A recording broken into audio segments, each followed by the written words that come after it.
Bienvenue sur Top Invest, la chaîne des tops d'investissement. Ici, on parle essentiellement d'entreprises de qualité. Nous allons présenter en date d'aujourd'hui une note d'analyse sur Walmart. Donc, les notes d'analyse sont basées sur ma lecture des rapports financiers et l'écoute des conférences call. Donc, sans plus tarder, on y va. Donc, Walmart a connu une solide croissance de son chiffre d'affaires grâce à une demande soutenue avec une hausse des ventes de 5,7% et du bénéfice d'exploitation ajusté de 12,9% au dernier trimestre. Cette performance provient d'une augmentation du nombre d'articles vendus et de transactions. Donc, le nombre d'actifs vendus a augmenté, le volume, d'accord, et ainsi que le volume par rapport au nombre de transactions. Donc, plutôt que de l'inflation, ce qui est un bon point. Aux États-Unis, l'inflation a été modérée dans l'alimentaire et les biens de consommation, tandis que les marchandises générales ont connu une légère déflation. Walmart s'efforce de réduire les prix en collaboration avec ses fournisseurs, mais prévoit une stabilité des niveaux de prix à court terme. L'introduction de nouvelles étiquettes de prix numériques vise à faciliter les mises à jour et à fournir des informations détaillées sur les produits, tout en évitant les fluctuations de prix qui pourraient dérouter les clients. Et cet élément est à mentionner parce que ça correspond également à la bonne santé, si cette opération est un succès, ça pourrait être un bon point pour la compagnie. Je pense que ça s'appelle quoi? Vision Group aujourd'hui, compagnie française. C'est une bonne chose. En termes de chiffre d'affaires, oui. En termes de rentabilité, ça, c'est autre chose à voir. C'est autre chose, ok? Bref, c'est un bon point parce que Walmart peut changer les prix en temps réel. Et également savoir, elle sait à peu près quel type de marchandises arrive à expiration bientôt, ce qui permet ici une tarification dynamique. Je ne crois pas,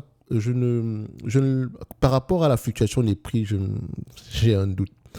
Je sais qu'ils vont avoir tendance à jouer par rapport à ça, clairement. Ok, à la hausse comme à la baisse, bien sûr.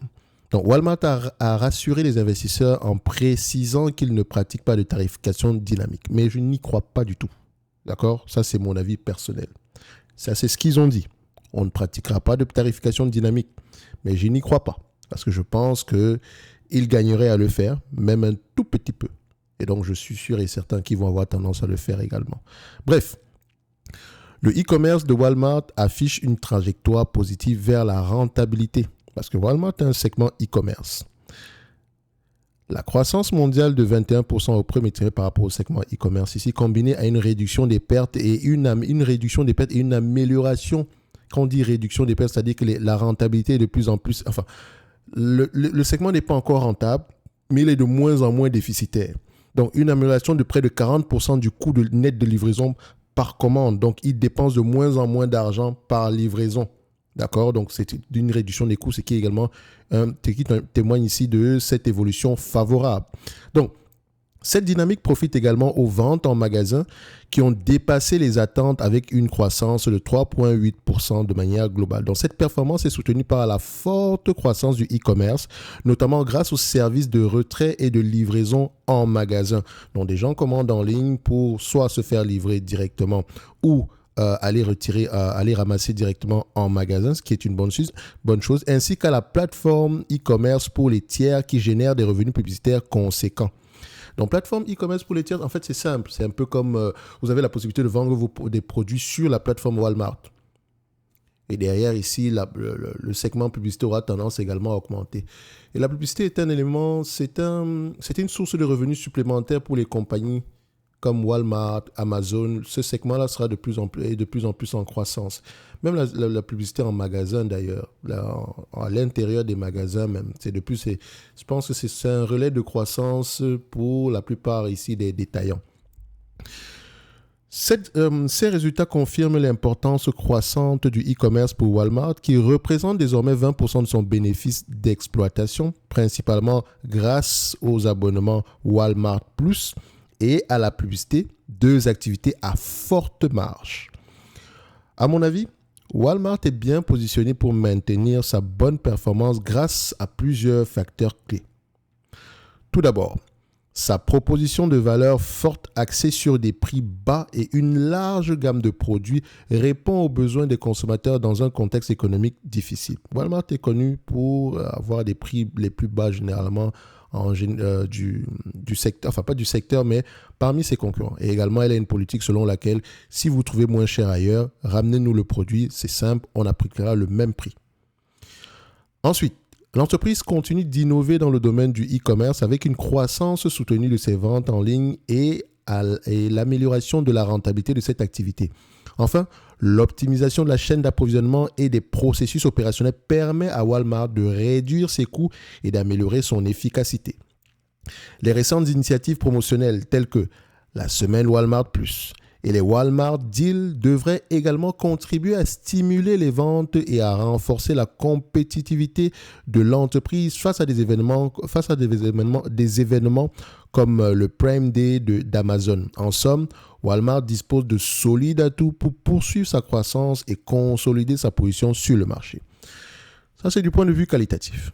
Maintenant, est-ce que le quantitatif va dans le même sens? Est-ce que l'évaluation est également à un niveau... Enfin, vu que c'est plutôt optimiste ici, est-ce qu'au niveau des chiffres, nous avons quelque chose d'intéressant comme en termes d'opportunité? 1. Stabilité ou croissance des revenus. Nous avons une croissance des revenus. On aime ça. Ensuite, on regarde le volume de croissance. Ici, vous allez voir que la plupart des dernières années, ici, c'est le e-commerce surtout qui booste la croissance, ce qui est une bonne chose. OK. Donc, ensuite... On regarde la stabilité ou la croissance des marges brutes. N'oubliez pas de remettre toujours les choses dans leur contexte. On parle d'inflation, donc on parle ici de hausse des coûts des marchandises vendues. Et donc, on peut avoir une baisse au niveau ici des marges brutes. Mais quand on regarde bien sur les 10 dernières années, on est plutôt sur, voilà, on se dira qu'on est plutôt sur la moyenne du secteur. Enfin, la moyenne sur les 10 dernières années, malgré la période actuelle. Ensuite, on regarde les marges EBITDA. Okay. Est-ce que les marges EBITDA vont à peu près dans le même sens, à savoir une légère diminution par rapport à la moyenne? On dirait également que oui. Si on dézoome un tout petit peu, on remarque que ces marges EBITDA sur les 20 dernières années sont de moins en moins élevées. Pourquoi? Il me semble que Walmart a massivement investi à ce niveau-ci pour le segment e-commerce et donc sans doute énormément en marketing. OK? Et est-ce que le marketing qui est une charge, qui est un coût variable, donc pourrait avoir tendance à ralentir sur les années à venir. Donc on pourra avoir des EBITDA qui remontent. Ça, c'est ce que je pense. OK? Mais sinon, on observe ici de manière générale, sur 20 ans, on a une diminution des marges EBITDA, alors qu'on a plutôt une stabilité des marges brutes. Sur 10 ans, on a une stabilité des marges EBITDA, et avec une stabilité des marges brutes. Donc, on continue. En termes de net income, free cash flow, histoire de voir si les deux parlent le même langage. Si vous avez des bénéfices nets, avoir des bénéfices nets, ce n'est pas synonyme d'avoir des free cash flow. Et à la fin de la journée, vous, en tant qu'investisseur, vous êtes à la recherche uniquement des free cash flow. Parce qu'avec les free cash flow, on paye la dette, on rembourse la dette. Avec les free cash flow, on rachète des actions. Avec les free cash flow, on paye un dividende. Okay. Avec les free cash flow, on peut également faire des acquisitions. Donc, quand on regarde ça ici, le free cash flow, c'est ce qu'un investisseur recherche avant tout. Okay. Et maintenant, s'il y a une différence entre les bénéfices nets et les free cash flow, on devrait aller regarder pourquoi dans les rapports financiers. Ici, on constate que nous avons à peu près des éléments qui vont dans le même sens. Je dirais que net income et free cash flow ont tendance ici à aller dans le même sens. Okay. Donc, ici, on se dira que c'est plutôt stable. Enfin, les deux ont tendance à parler le même langage. Après, vous pouvez faire ceci si vous avez des doutes, comme je l'ai montré précédemment. On peut transformer ces données-là, cumuler. Donc, free cash flow cumulé, plus, et on prend également ici les net income cumulés. Sur les 20 dernières années, free cash flow 254 milliards, net income 268 milliards. On a une différence ici à peu près de 14 milliards. Ça va. Moins de 10%. Parce que je pourrais m'attendre à ce que les free cash flow soient moins élevés parce qu'il y a généralement ici une variation par rapport au BFR. Même si Walmart a une particularité, c'est qu'elle a tendance à avoir un pouvoir de négociation sur ses fournisseurs, notamment parce qu'elle a des économies d'échelle. Et les fournisseurs ont une garantie ici en termes de volume. Et donc, c'est un avantage concurrentiel dans ce domaine. Elle peut acheter à crédit, vendre le produit et rembourser plus tard. Donc, techniquement, elle ne dépense pas d'argent. Ce qui est un avantage quand on est dans la grande distribution. Les 10 dernières années, free cash flow plus élevé que net income. Vous avez vu, on a 37 milliards de plus. Les 5 dernières années, même chose. Les 3 dernières années, nous avons à peu près équilibré. Enfin, les free cash flow sont moins élevés. Mais on constate ici que net income et free cash flow a tendance à être plus élevé que sur les net income sur les 10 à 20 dernières années. Donc, si on prend ici la rentabilité des marges nettes, si on prend les marges nettes ici comme un proxy de la valeur, pas la valeur, comme un raccourci pour les marges de free cash flow, parce que je n'ai pas l'information par rapport au free cash flow ici, par rapport aux marges de free cash flow. Donc, Coifin ne donne pas encore l'information par rapport aux marges de free cash flow. D'accord? C'est juste pour avoir un chiffre global ici, quoique vous pouvez recalculer vous-même ce chiffre-là, ou bien aller sur une autre plateforme comme Zone Bourse, etc. Moi, je constate ici que sur les 20 dernières années, 3,3%. Sur les 10 dernières années, nous avons à peu près 2,52%. Et vu qu'on sait que les free cash flow sont plus élevés, on pourrait se dire qu'on est peut-être aux alentours des 3% par là, légèrement. OK? Donc, la finalité ici, c'est simple. On recherche, est-ce que nous avons à peu près quelque chose de stable? Avant tout, je pense que la réponse sera oui. Ça, ce n'est que mon avis. Maintenant, du point de vue évaluation, dette nette sur EBITDA, qu'est-ce qu'on a? On a une dette nette sur EBITDA aux alentours de 1,3. Elle n'a presque pas de dette ici. Donc, quand on regarde la dette nette du point de vue volume, ça donne combien? Ça donne à peu près aux alentours de 57 milliards. Par rapport au free cash flow, elle peut repayer la dette ici en combien de temps? Elle peut repayer la dette ici à peu près en 14 milliards ici, disons en moins de 4 ans. OK? Donc, en moins de 4 ans, on peut repayer la dette nette actuelle, ce qui est une bonne chose. Donc, ensuite, on va regarder à peu près les attentes des analystes en termes de free cash flow en année N+3. On va extrapoler un tout petit peu. OK? N+3, on s'attend à peu près à 17 milliards. OK? Par rapport au net income, donc je prends une légère prévision ici. N+3, on est à peu près à 23 milliards. OK, qu'est-ce que je prends? 23 milliards, 17 milliards, 23 milliards, 17 milliards. Dans tous les cas de figure, ici, on peut avoir un impact au niveau des BFR. On a vu ici que les bénéfices nets et les free cash ont tendance à être plus élevés. Les free cash ont tendance à être plus élevés que les bénéfices nets. OK? Et donc, si on a des bénéfices nets de plus en plus élevés ici, il y a de grandes chances que la variation par rapport au free cash ici soit uniquement due au BFR. Ou bien on prévoit peut-être faire des investissements ici en termes de dépenses en capital. OK? Dans tous les cas de figure, l'information que les analystes présentent ici, ça permet juste de soulever certaines questions supplémentaires. Et donc, si je prends du Walmart ici avec du 24 milliards, je sais pourquoi j'ai pris 24 milliards. Et je devrais aller vérifier, est-ce qu'on a des attentes aux alentours de 24 milliards. OK? Donc, ici, on va faire un truc simple. On me demande de payer en date d'aujourd'hui aux alentours de 561 milliards. Un business qui pourrait me rapporter 23 milliards 640 millions d'ici 2026. Soit un rendement sur coût de 4%. Ça veut dire que le prix actuel ça revient à peu près à 25 fois les bénéfices. Je peux comprendre qu'il y a une croissance généralement de 5% ici, etc. Mais je n'achète pas du Walmart à 25 fois les bénéfices. OK? Surtout si on regarde par rapport à l'historique. Price. Nous avons une entreprise qui a tendance à se négocier aux alentours de combien de fois les bénéfices nets? Nous avons à peu près une vingtaine de fois les bénéfices nets. Sur les dernières années, on a une accélération, notamment par rapport au segment e-commerce, etc. Mais en moyenne, c'est 20% par là. Donc là, on a une revalorisation des multiples. Donc, je préfère rester sur les lignes de côté. Je préfère acheter du Walmart à peu près à 25, à 20, entre 20, aux alentours de 20 fois les bénéfices. Ça, c'est ma préférence. OK? Pour ce type d'industrie-là, je ne m'attends pas à une croissance énorme ici, même s'il y en a. Donc, 20 fois les bénéfices, avec une croissance attendue aux alentours, avec des bénéfices nets aux alentours de 23 milliards 640, je prends 20 fois les bénéfices. Moi, la dette nette en date d'aujourd'hui, ça donne à peu près 57 milliards, donc moins 57 milliards. OK. Divisé par le nombre d'actions. Comme je vous l'ai dit précédemment ici, évaluer une entreprise, c'est la valeur d'une entreprise, ce n'est pas un chiffre exact. C'est un intervalle de valeur selon les hypothèses que vous avez prises. D'accord? Que vous soyez conservateur ou optimiste. Ici, je prends 20 fois les bénéfices. On sait qu'elle s'est négociée à 25 fois les bénéfices sur les dernières années. Je n'en sais rien concernant le multiple de valorisation sur les 5, 3, 4 prochaines années. Mais il y a de grandes chances qu'on soit au moins aux alentours de 20 fois les bénéfices. Et donc, pourquoi est-ce que j'aurais extrapolé avec 25 fois les bénéfices? Donc, 25 fois les bénéfices, certes, je prendrai cette information-là également et je mettrai également par rapport à la valorisation. Donc, on saura que dans cet intervalle de valeur, à 20 fois les bénéfices, voici ce qu'on a. À 25 fois les bénéfices, voici ce qu'on a. Et quand on parle de bénéfices ici, lesquels on a pris, on dit les bénéfices de 2023. Est-ce que c'est un business qui est assez prévisible? Oui. Est-ce que le business a de l'avenir? Oui. Est-ce que la stratégie actuelle a du sens? Oui. OK? De manière globale, moi, je suis optimiste sur cette compagnie. Comme vous pouvez le voir avec la note d'analyse ici. Donc, par rapport aux chiffres, c'est une histoire complètement différente. Donc, si j'enlève la dette nette, j'ai enlevé la dette nette divisé par le nombre d'actions aujourd'hui, et déjà le nombre d'actions a tendance à diminuer. On rachète massivement les actions ici. On aime ça.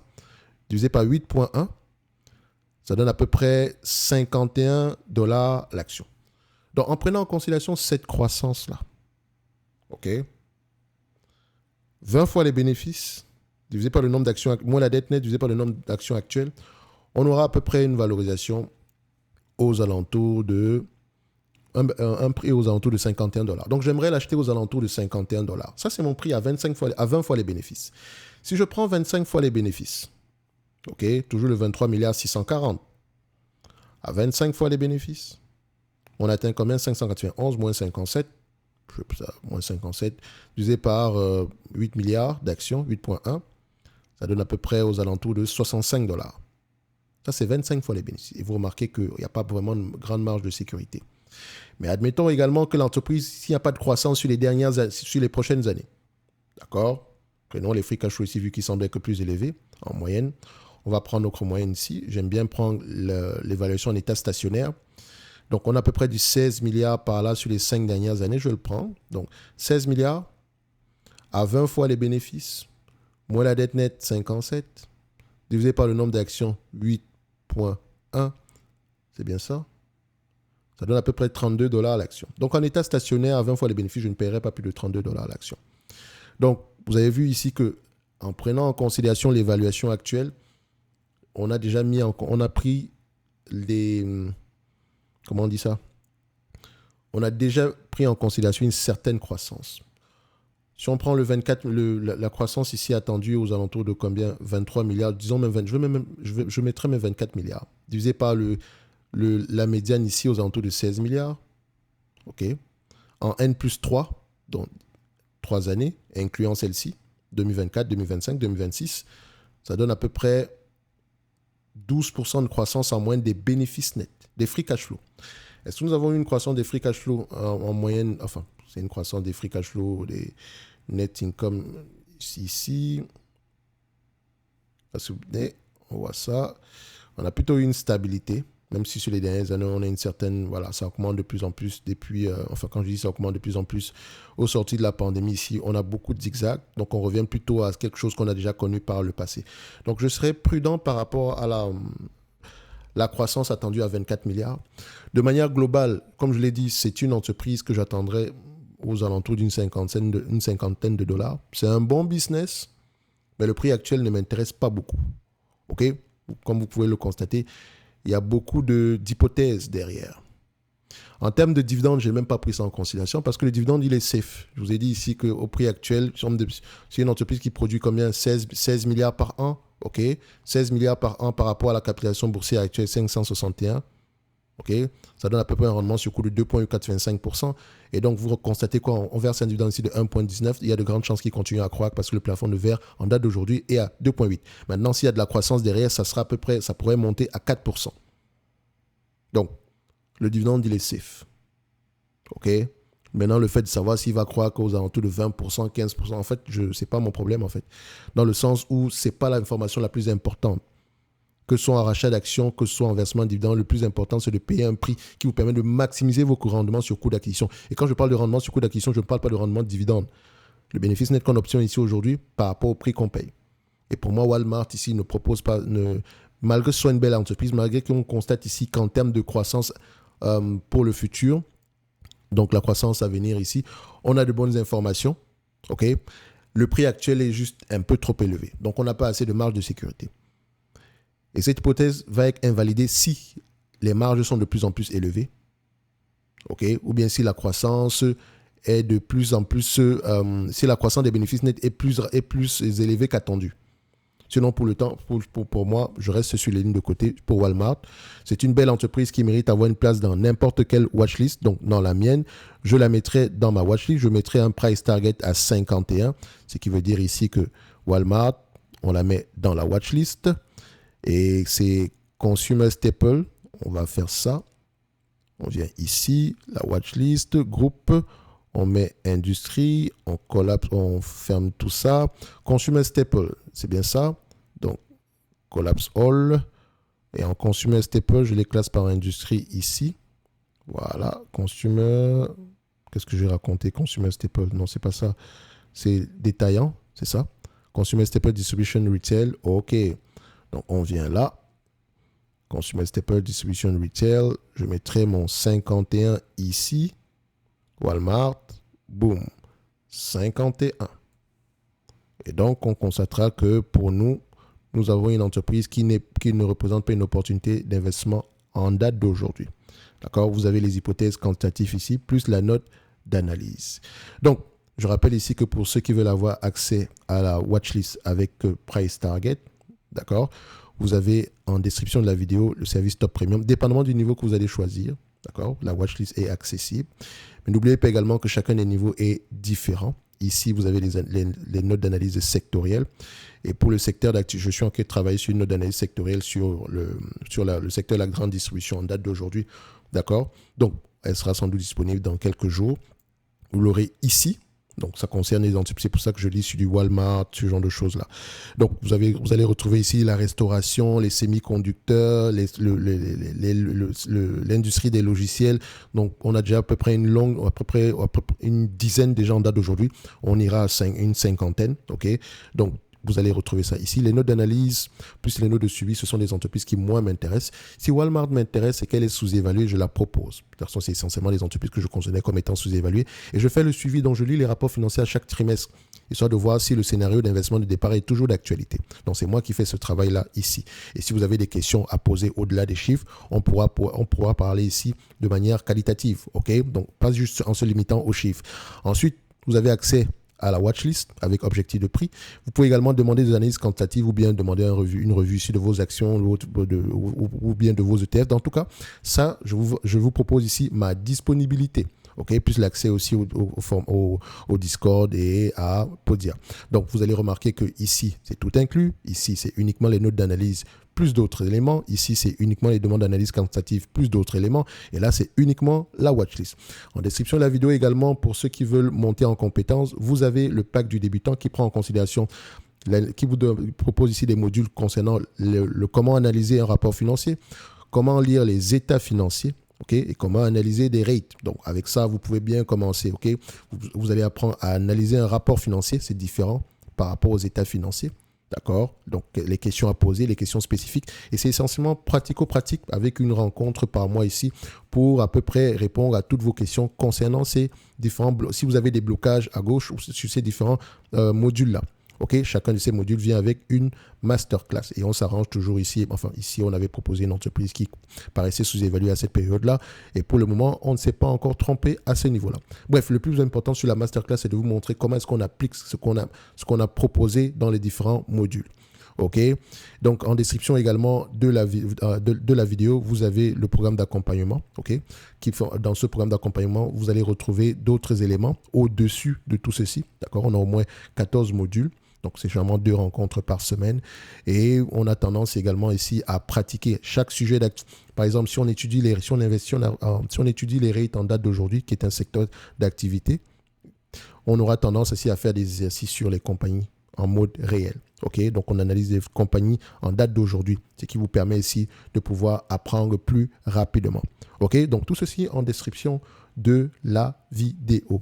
Donc, on va se donner rendez-vous sur la prochaine. Pour moi, conclusion, Walmart, le dividende, il est safe, elle rachète ses actions, mais le niveau de multiple de valorisation ici est un peu trop élevé pour moi, malgré le fait qu'on ait une certaine croissance. D'accord? Donc, également, il faudrait mentionner qu'en moyenne, on avait à peu près 20 fois les bénéfices et que présentement, on a une revalorisation des multiples. Je n'en sais rien si ça va durer ou pas, mais je préfère acheter cette compagnie à un prix qui se rapproche à peu près d'une cinquantaine de dollars ici. Si vous avez à peu près du Walmart aux environs de ces prix-là, à 50 $, pourquoi pas?